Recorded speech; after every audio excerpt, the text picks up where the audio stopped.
നമുക്ക് ഈ ഭൂമിയിൽ നിന്ന് സ്വർഗത്തിൽ ചെല്ലുമ്പോൾ അമ്മേനെ കൊണ്ടുപോകാനായിട്ട് കഴിയുന്നത് ഇവിടുത്തെ വീടോ, ഇവിടുത്തെ കാറോ, ഇവിടുത്തെ നന്മകളോ, ഇവിടുത്തെ ബാങ്ക് ബാലൻസോ ഒന്നും കൊണ്ടുപോകാൻ പറ്റത്തില്ല.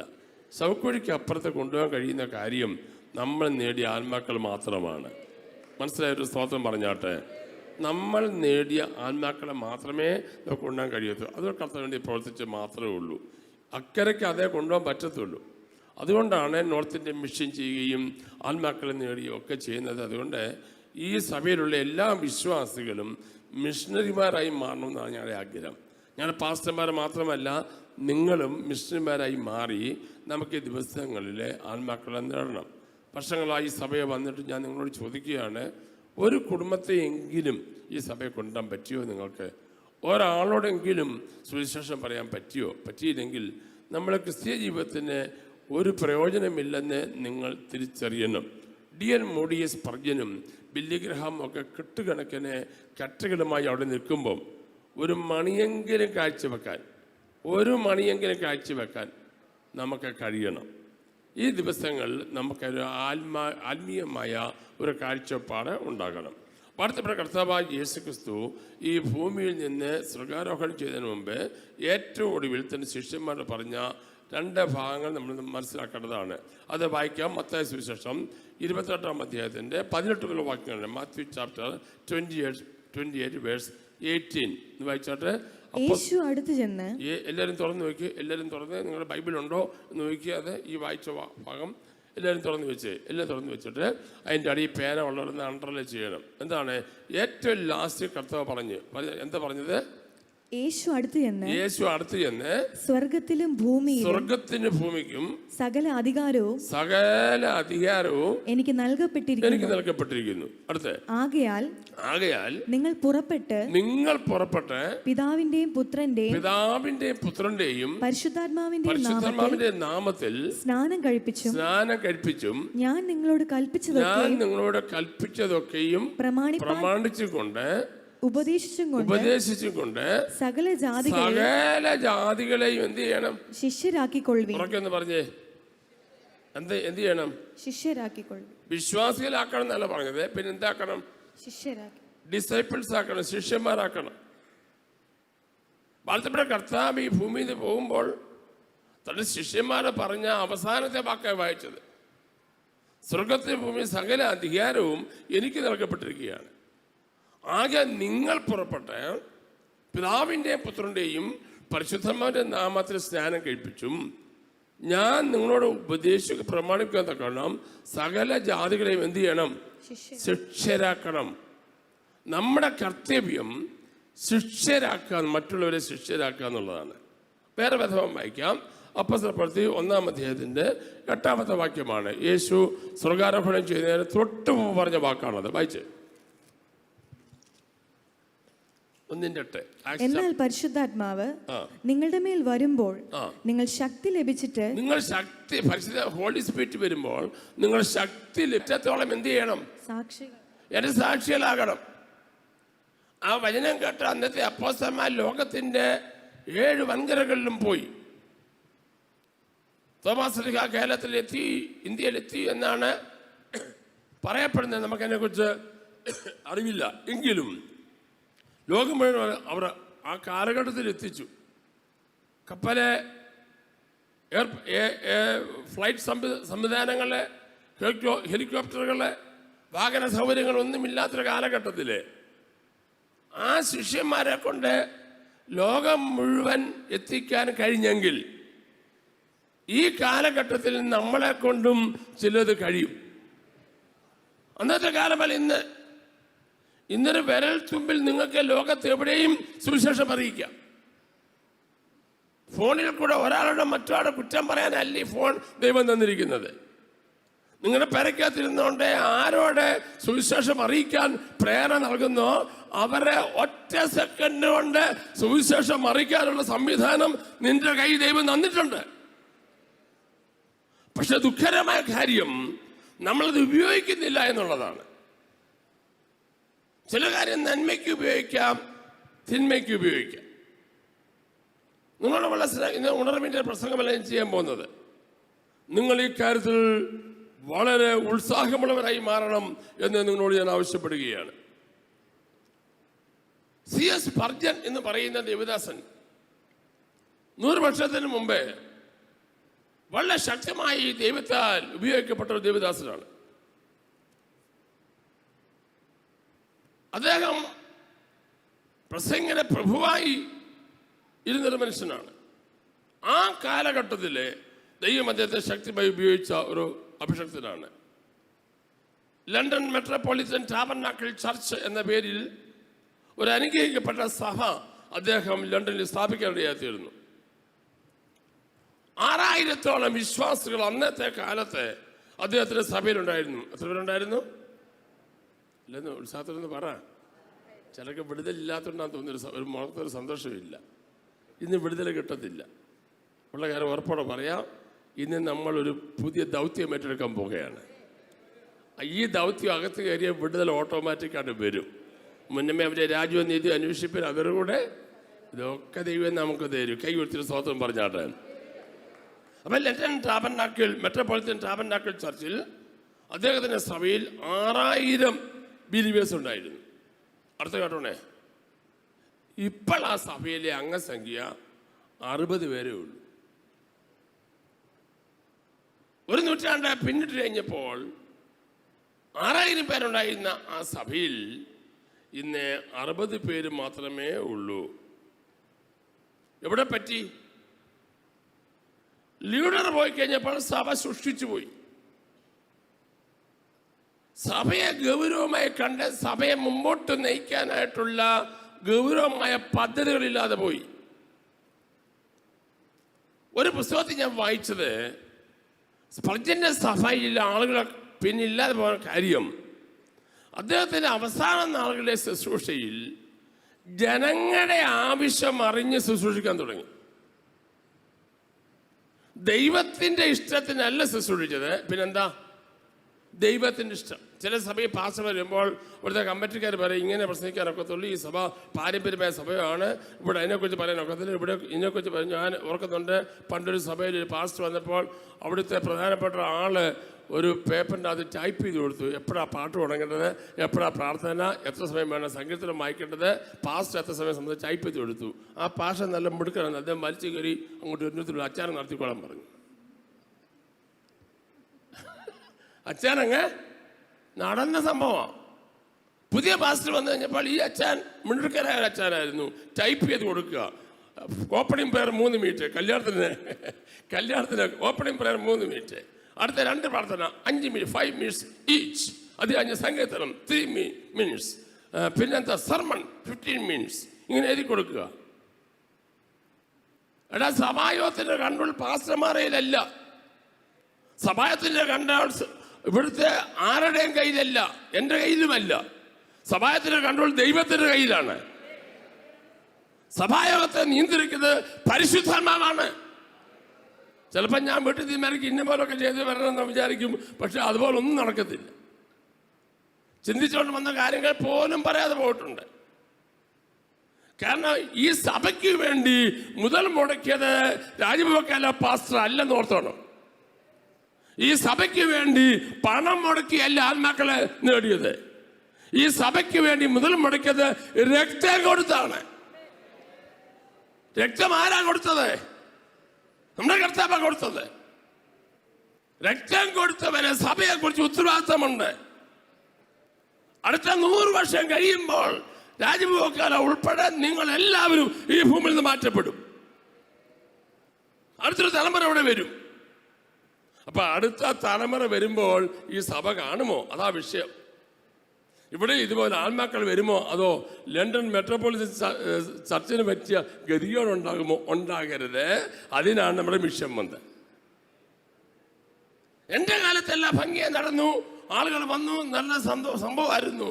എന്തെങ്കിലും നല്ല കാര്യം പറയുമ്പോഴവര് കാലോചിതമായി കാര്യങ്ങളെ കൈകാര്യം ചെയ്യാനുള്ള അഭിഷേകത്തെ ദൈവമൊക്കെ പ്രാപിച്ചെടുക്കണം.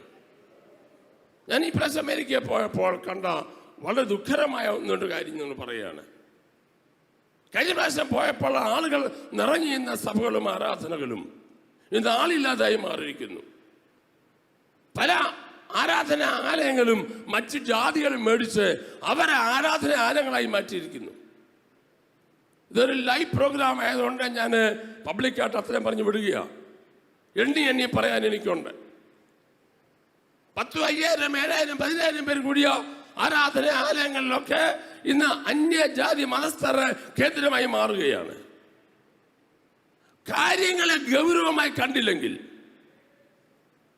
കേരളത്തിലെ ദൈവസഭയോടും പെന്തിക്കോസ്തുകാരോടും എനിക്ക് പറയാനുള്ള ദൂത്, തമ്മിലടിച്ചും വഴക്കുണ്ടാക്കിയും കമ്മിറ്റി കളിച്ചും കൗൺസിൽ കളിച്ചും നടന്ന് സഭയെ ഭിന്നിപ്പിച്ചു പോയാൽ അടുത്ത 10 വർഷം കഴിയുമ്പോൾ CS സ്പർജന്റെ സഭയ്ക്ക് പറ്റിയ ഗതികേട് നമുക്കുണ്ടാകും. പക്ഷെ എന്റെ ആഗ്രഹം പറയുന്നു, അത് ഇവിടെ ഉണ്ടാകാൻ പാടില്ല, അത് ഈ സഭയിൽ ഉണ്ടാകാൻ പാടില്ല. നമ്മൾ ആരുടെ ശുശ്രൂഷകന്മാരോ ആരുടെ ദാസന്മാരോ ആരുടെ ശമ്പളക്കാരോ അല്ല, നമ്മൾ ദൈവത്തിന്റെ ശമ്പളക്കാരാണ്. ഈ സഭയിലെ ആരും 5 പൈസ തന്നില്ലെങ്കിലും എനിക്ക് ഉറപ്പുണ്ട്, എന്നെ വിളിച്ചത് സർവശക്തനായ ദൈവമാണ്. പണം നോക്കി ശുശ്രൂഷിക്കുന്ന ഒരു ശുശ്രൂഷകനല്ല ഞാൻ. ഞങ്ങൾ ആരും അങ്ങനെയല്ല. എടാ, വാഗീരിയവൻ ഏറെ ശക്തനല്ലേ? വചനപ്രകാരം ശുശ്രൂഷിക്കാൻ നീ മുമ്പോട്ട് വന്നാൽ ആത്മാക്കളെ തരാനും നമ്മുടെ ദൈവം സർവശക്തനായ ദൈവമാണ്.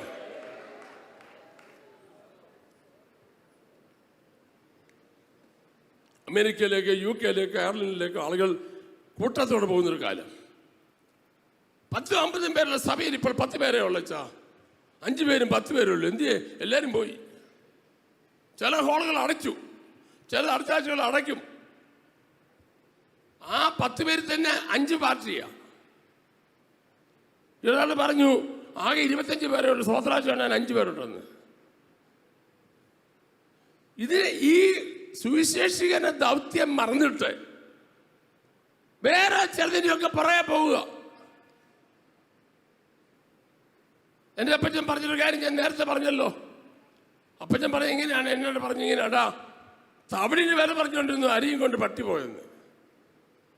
പണ്ടത്തെ കാലത്ത് അരിയും തവിടും കൂടെ വിൽക്കാൻ ചന്തയെ കൊണ്ടുപോകും. തവിടിന് വിലയില്ല, 10 പൈസയേ ഉള്ളൂ, അരിക്ക് 2 രൂപ ഉണ്ട്. അപ്പോൾ തവിടിൻ്റെ അടുത്തും വന്ന് തവിടിന് വില പറഞ്ഞിരുന്നു അരി എടുത്തൊരു പട്ടി കൊണ്ടുപോയെന്ന്. എന്ന് പറഞ്ഞാൽ തവിട് ആ വലുതായിട്ട് കണ്ടു. ഗൗരവമായി കാണേണ്ട കാര്യങ്ങളെ ഗൗരവമായി കാണാത്തത് കൊണ്ട് ദൈവത്തിന് പ്രവർത്തിക്കാൻ കഴിയത്തില്ല.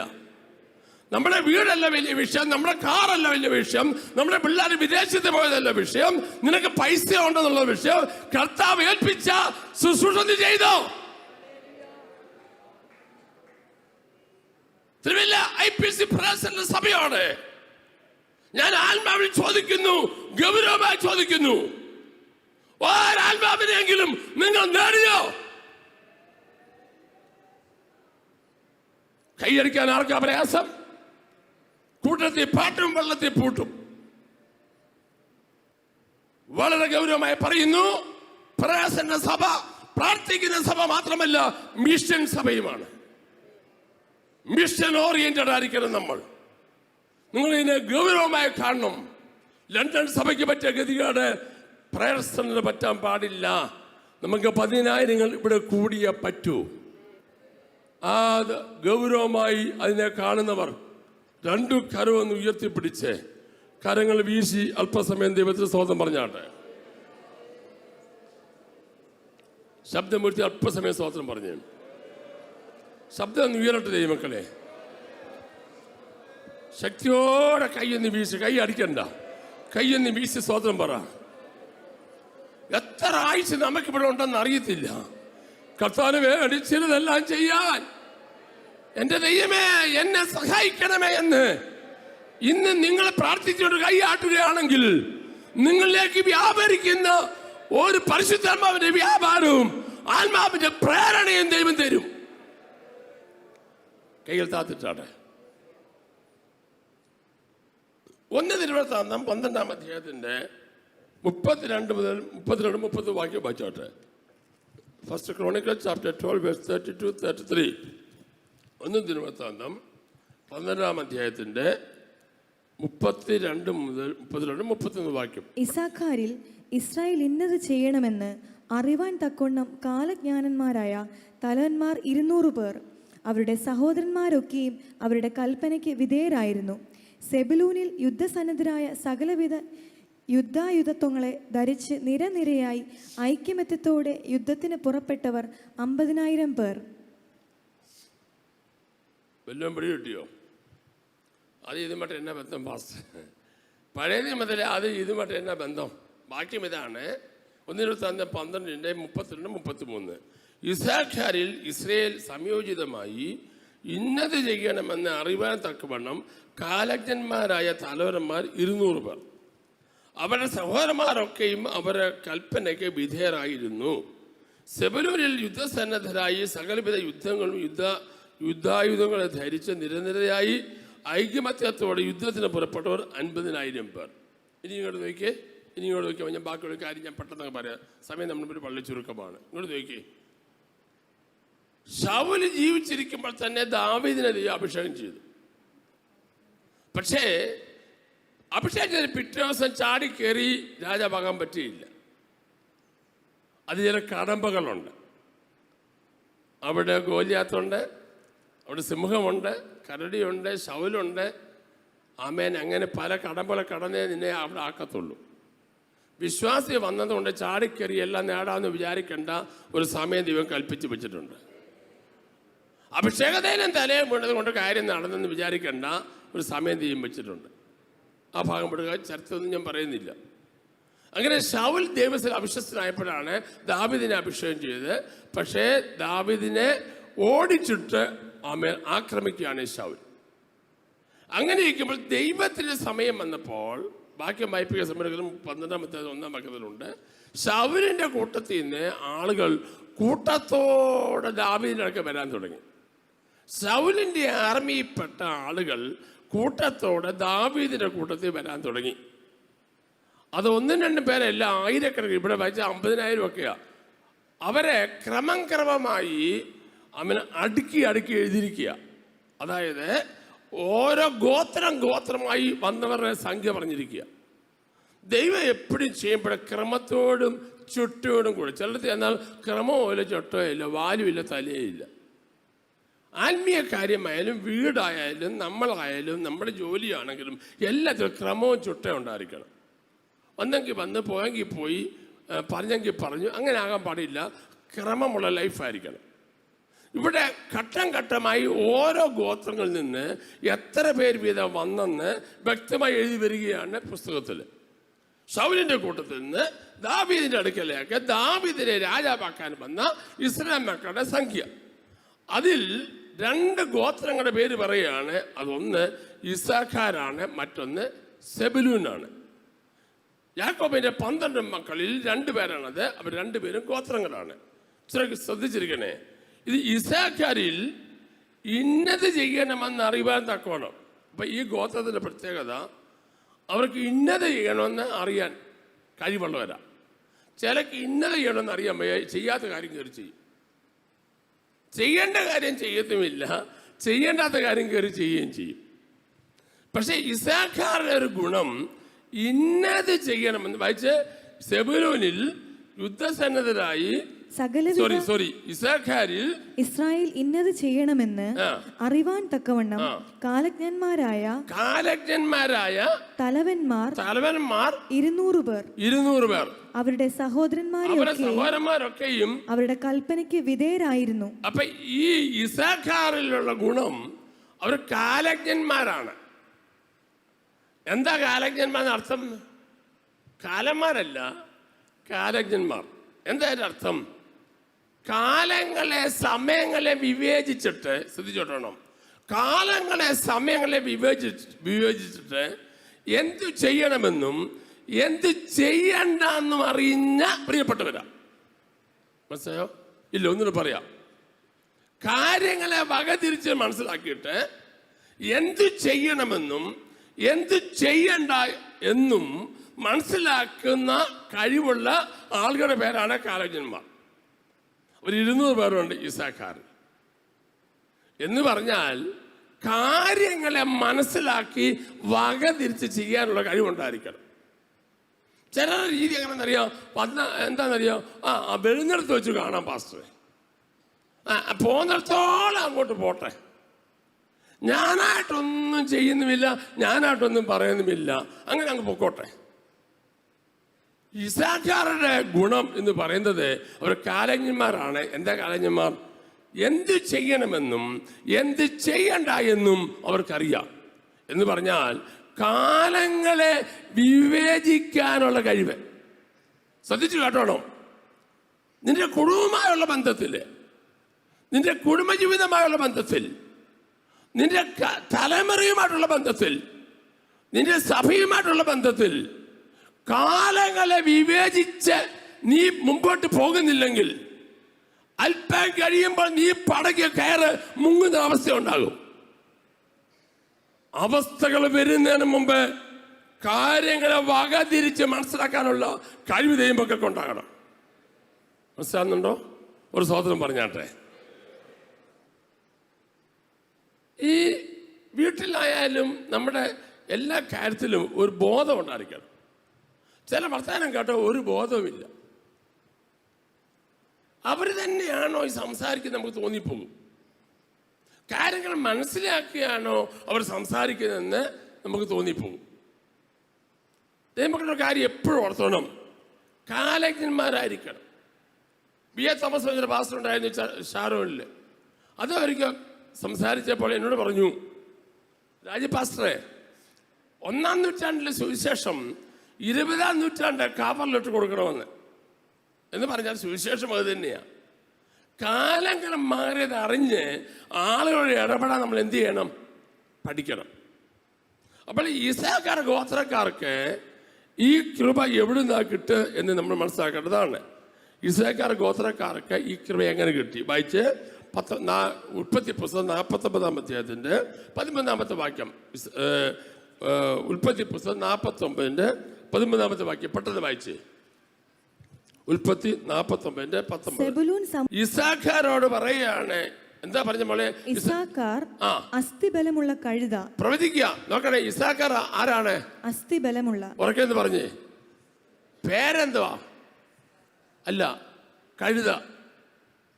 പക്ഷെ ക്വാളിറ്റി ഉണ്ട്. എന്താ ക്വാളിറ്റി? അസ്ഥിബലമുണ്ട്. അസ്ഥിബലമുള്ള കഴുത. പേര് കഴുതയാ.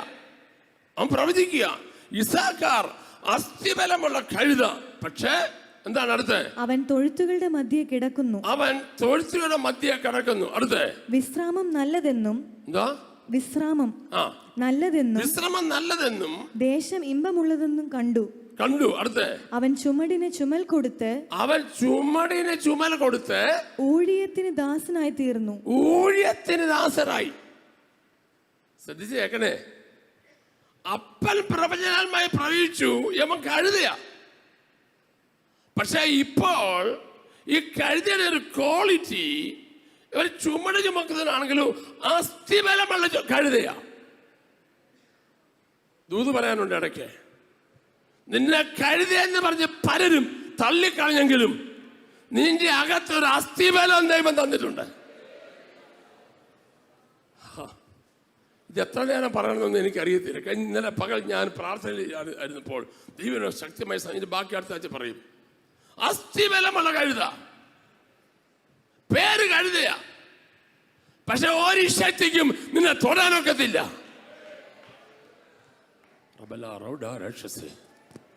ലോകപ്രകാരം നിനക്കൊരു സൗന്ദര്യമില്ല, ബുദ്ധിയില്ല, ആരോഗ്യമില്ല, കളറില്ല, പണമില്ല, വണ്ടിയില്ല. പക്ഷെ അകത്തൊരു അസ്ഥിബലമുണ്ട്.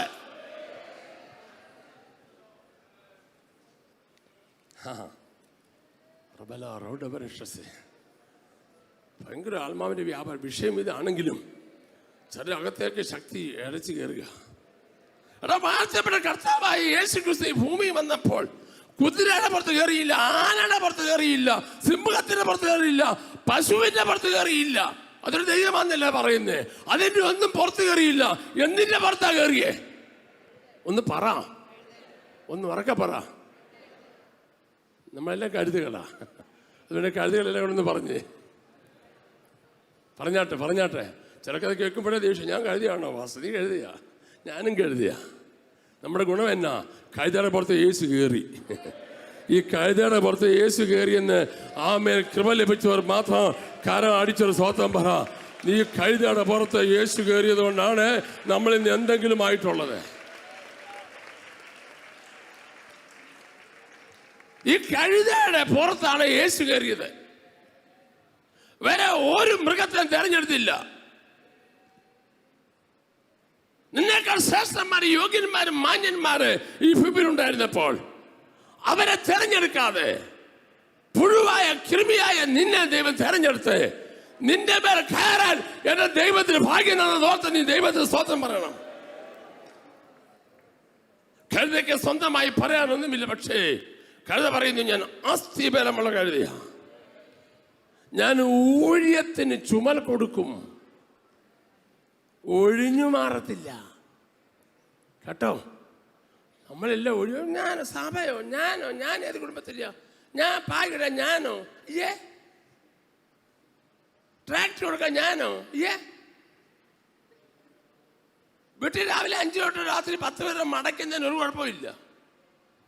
തൂക്കാൻ, വാരി, തുണികളൊക്കെ ഒക്കെ ചെയ്യാം. പക്ഷെ കർത്താനുമായി ട്രാക്ടർ വെക്കാൻ ഒക്കത്തില്ല. എടാ, നിന്റെ കൈക്ക് ബലം ആരാ തന്നെ? നിന്റെ അസ്ഥിക്ക് ബലം ആരാ തന്നെ? നീ കാലം നിൽക്കുന്നത് എങ്ങനാ? നിന്റെ ഹാർട്ട് ആരാ ചലിപ്പിക്കുന്നത്? നിന്റെ ലിവർ ആരാ ചലിപ്പിക്കുന്നത്? നിന്റെ കിഡ്നി ആരാ ചലിപ്പിക്കുന്നത്? ദൈവമല്ലേ? നിന്റെ ശരീരത്തിൽ അസ്ഥിബലമുള്ള കഴുതിയാക്കി മാറ്റിട്ട് നീ ഒഴിഞ്ഞു മാറുകയാണോ?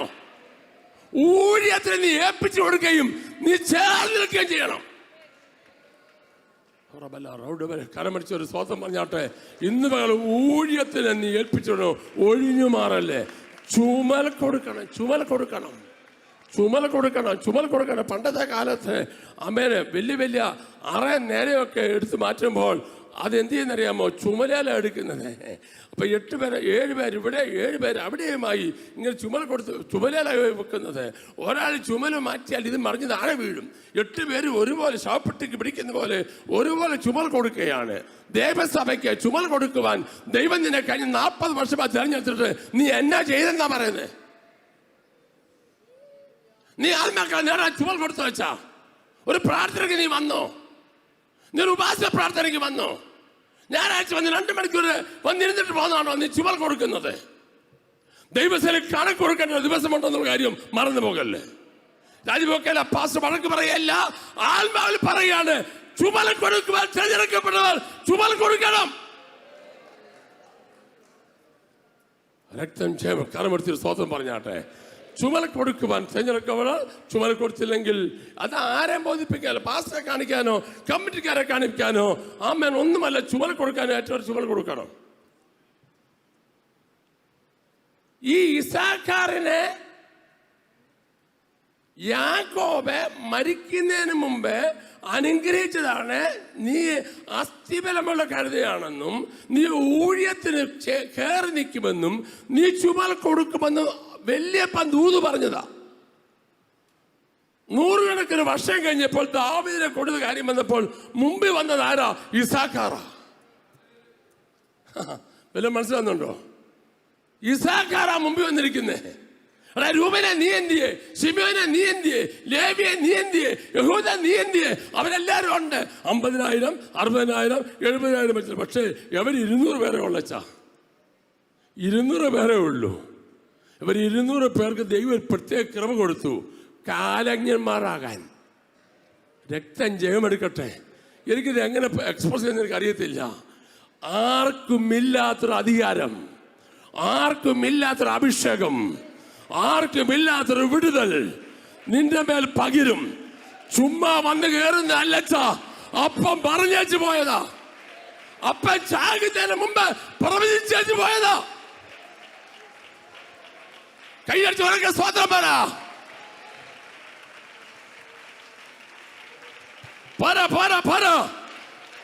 അപ്പന് കാലങ്ങൾക്ക് മുമ്പ് പ്രവചിച്ച ചില പ്രവചനങ്ങൾ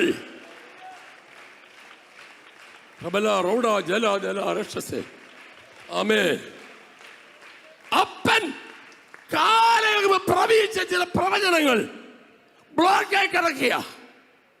പക്ഷെ അത് വെളിപ്പെടുത്താൻ സമയമായി. ഇസാഖാറേ, നീ കഴുതയാന്ന് അവൻ അന്നേ പറഞ്ഞിട്ടുണ്ട്. പക്ഷേ കഴുത വെളിപ്പെട്ട് വരിക. നീ ഒരു ഒടിഞ്ഞ അസ്ഥിയുള്ള കഴുതയല്ല, ബലമുള്ള അസ്ഥിയുള്ള കഴുതയാ. ചുമൽ കൊടുക്കാൻ സമയമായ കഴുത. നിനക്ക് ആ കൃപയുണ്ടെങ്കിൽ ദൈവം പുതിയ ഗിഫ്റ്റ് തരുന്നു. കാലങ്ങളെ മനസ്സിലാക്കാൻ കാലക്കന്മാർ നിന്റെ വഴി നിൽക്കട്ടെ. കൈ അടിച്ച് ഉറക്കെ സ്തോത്രം പറ.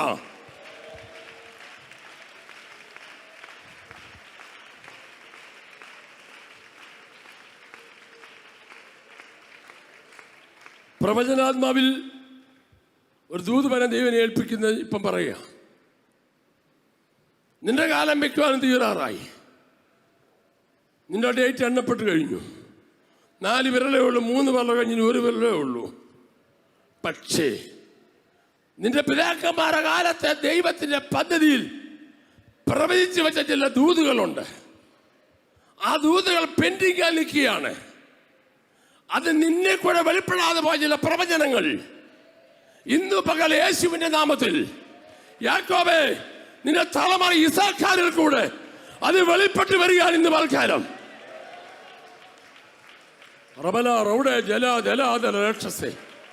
മനസ്സിലാൻ മാത്രം കൈയടിച്ചാൽ മതി, അല്ലാതെ ചുമ്മാതിരുന്നു. അവിടെ നിന്നിലേക്ക് വ്യാപരിക്കുന്ന അഭിഷേകമുണ്ട്. അച്ഛാ ആന്റി, നിന്റെ മേൽ വ്യാപരിക്കുന്ന അഭിഷേകമുണ്ട്. രക്തം ജയമെടുക്കട്ടെ. അഭിഷേകം അസ്ഥിബലമുള്ളതാണ്, അത് കൃപയുള്ളതാ.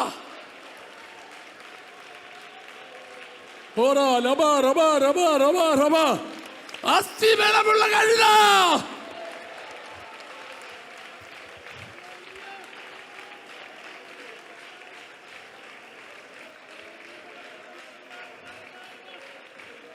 നിന്റെ തലമുറ ഒഴിഞ്ഞു മാറുന്ന തലമുറയല്ല, ചുമർ കൊടുക്കുന്ന തലമുറയാകും. ഉടച്ചാൽ ഒരു മുറിക്കാരിന്റെ തലമുറയല്ല നിന്റേത്. ചാടിപ്പിടിക്കുന്നവരാണ്. ഞാനുമുണ്ട് ആ പ്രാർത്ഥനയ്ക്ക്, ഞാനുമുണ്ട് ഉപവാസ പ്രാർത്ഥനയ്ക്ക്, ഞാനുമുണ്ട് ട്രാക്ട് കൊടുക്കുവാൻ, ഞാനുമുണ്ട് തൂക്കാൻ, ഞാനുമുണ്ട് വാരാനെന്ന് പറയുന്ന അസ്ഥിബലമുള്ള കഴുതകൾ ഈ സഭയിൽ എഴുന്നേക്കട്ടെ. ഒഴിഞ്ഞു മാറുന്ന കഴുതകളല്ല, അസ്ഥിബലമുള്ള കഴുതകൾ. എന്തിനാച്ചാ ഒത്തിരി? മറ്റന്മാരൊക്കെ 50,000 60,000 ഉണ്ടെന്ന്, ഇവർ 200 ഉള്ളൂ. എന്തുവാ 200? അത് 200 കഴുത. 50,000 പുലി നിൽക്കുമ്പോഴാണോ വെച്ചാ 200 കഴുത. വല്ല മനസ്സിലാക്കുന്നുണ്ടോ? വല്ല മനസ്സിലാകുന്നുണ്ടോ? പൊടിപ്പും തൊങ്ങലും ഒന്നും വേണ്ട. നീ ഒറ്റ കഴുത മതി ദേശത്തെ പിടിക്കാൻ. നിന്റെ ഒറ്റ ചുമൽ മതി ദേശത്തെ ഇളക്കി മറിക്കാൻ. കാലകന്മാരാകുക, കാലത്തെ വിവേചിക്കുക. ബാക്കി കേൾക്കണമല്ലേ? അടുത്ത ആഴ്ച പറയും. ഈ വിഷയം തീർന്നില്ല, ഇതിൻ്റെ കുറച്ചങ്ങോട്ട് പറയാനുണ്ട്. കാലജ്ഞന്മാരായ കഴുതകളെ കൊണ്ട് ദൈവം ചെയ്യിക്കുന്ന അത്ഭുതങ്ങൾ നമുക്ക് അടുത്ത ആഴ്ച കേൾക്കുവാൻ ദൈവം സഹായിക്കട്ടെ. സമയം നമ്മുടെ മുമ്പിൽ കുറഞ്ഞിരിക്കുന്നു. 2 കരങ്ങൾ ഉയർത്തിപ്പിടിച്ച് അല്പസമയം സ്തോത്രം പറഞ്ഞാട്ടെ.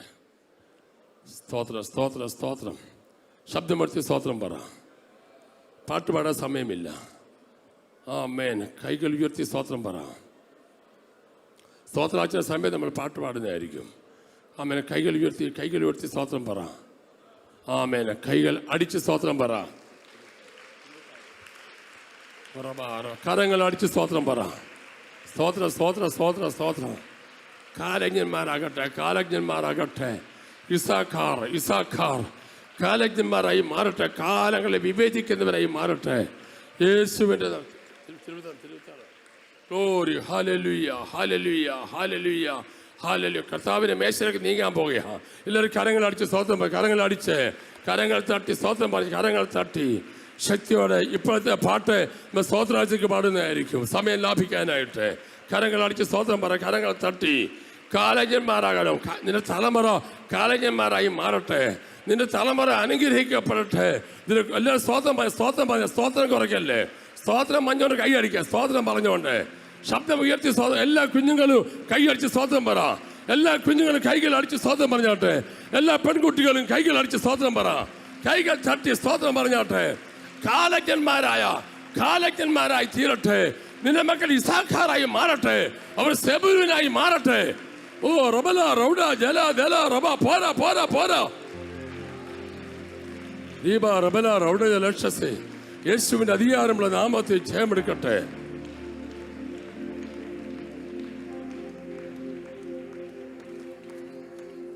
ചുമൽ കൊടുക്കുന്ന കാലന്മാരായിട്ടുള്ള ഈസാക്കാറായി നമുക്ക് മാറണം. കർത്താവിന്റെ വചനത്തിന് ദൂത് കൊടുക്കുന്ന, ട്രാക്ട് കൊടുക്കുന്ന 4-5 പേരെ ഏൽപ്പിക്കുന്ന ശുശ്രൂഷയല്ല. ഈ സഭ വളരണം. 1000 കുടുംബങ്ങൾ, 1000 സുവിശേഷന്മാർ തിരുവല്ലായിൽ യേശുവിനും. അതാണ് നമ്മുടെ ലക്ഷ്യം. അങ്ങ് നേടിയേ പറ്റൂ. ഇവിടെ ഉറപ്പാനൊക്കത്തില്ല. ഇവിടെ ഉഴപ്പേർത്താണ് 6050 പോയത്. ഇവിടെ ഉറപ്പാനൊക്കത്തില്ല. നമുക്ക് ആത്മാക്കളെ നേടണം. ഒരു കുടുംബത്തെ ഈ 2 മാസത്തിനകം നേടിയേ പറ്റൂ. നിങ്ങളിവിടെ കൊണ്ടുവന്ന് എന്നെ കാണിക്കണം. അത് വളരെ ഗൗരവമായൊരു ടാർഗറ്റാണ്. ഞാൻ നിങ്ങൾ നേരിട്ട് ചോദിക്കും. ഒരു ഫാമിലി എവിടെ നിന്നെങ്കിലും ഒരു കുടുംബത്തെ ഈ സഭയെ കൊണ്ടുവരണം. ഇവിടെ കൊണ്ട് തന്നാൽ മതി. ബാക്കിയുള്ള കാര്യം ഞങ്ങൾ ചെയ്യും. ഇത് ആശുപത്രിയാണ്. ബാക്കിയുള്ള ട്രീറ്റ്മെൻറ്റ് ഞങ്ങൾ ചെയ്തോളാം. ഇവിടെ കൊണ്ട് തന്നാൽ മതി. നിങ്ങൾ അതിന് വേണ്ടി ഉത്സാഹിക്കണം. കാലജ്ഞന്മാരാകണം. ആമേൻ. കട്ടിയുള്ള എല്ലുകളുള്ള കഴുതയായി മാറണം. യേശുവിനെ വഹിക്കുന്നവരായി തീരണം.